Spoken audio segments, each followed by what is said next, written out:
So the Moto Edge 50 Pro has finally launched at rupees 31,999. But is it better than the good old Moto Edge 40? My name is Diti and you're watching Digit, your one-stop shop for all things tech.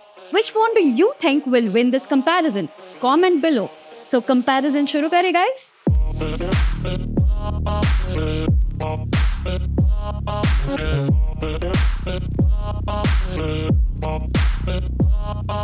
Motorola launched the new Edge 50 Pro with a lot of flagship features, but you can get my favorite mid-ranger of last year at just rupees 26,999 now. Is the Edge 50 Pro worth 5k more, or should you just stick to the Edge 40?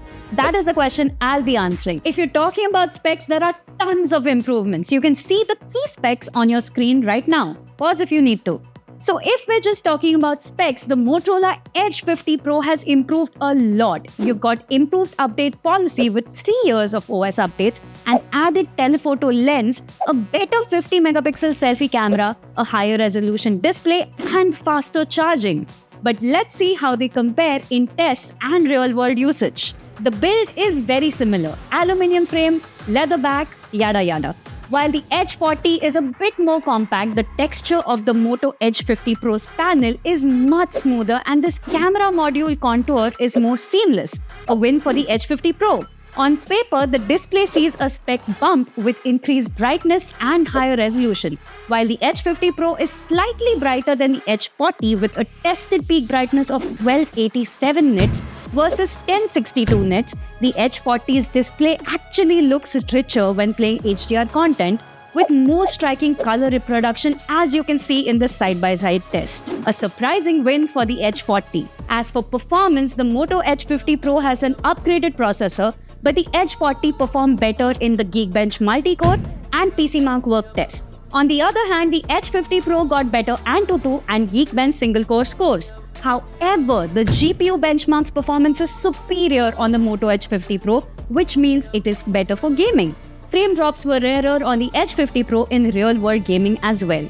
Moto's new Hello UI has more features and the software update policy is also better. So the Moto Edge 50 Pro wins here.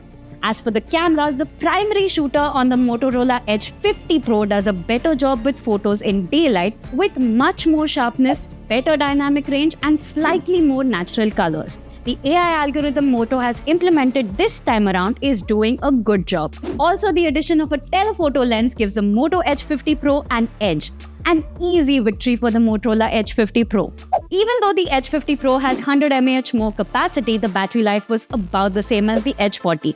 Both lasted a little over 13 hours in our 4K video loop test, but the charging speeds on the Moto Edge 50 Pro are crazy fast. The Edge 50 Pro supports 125-watt charging that charges the phone from 0 to full in just 23 minutes. There's 50-watt wireless charging too, which is better than the 15-watt wireless charging speeds on the Edge 40. So because of the charging alone, the Moto Edge 50 Pro wins. So at just 5k more, you're getting a lot more on the Moto Edge 50 Pro. In our day-to-day tests and benchmarks, we found that the Moto Edge 50 Pro not only performs better, but also has a more versatile camera system, faster charging, and a nicer, more premium design. At rupees 31,999, the Moto Edge 50 Pro is easy to recommend, especially since it has a nice 3 years of software support. If you're buying the Moto Edge 40 now, you will only get 1 more year of software support. So go for the Moto Edge 50 Pro. And that was the comparison, guys. If you like such videos, make sure to subscribe for more tech content. Bye!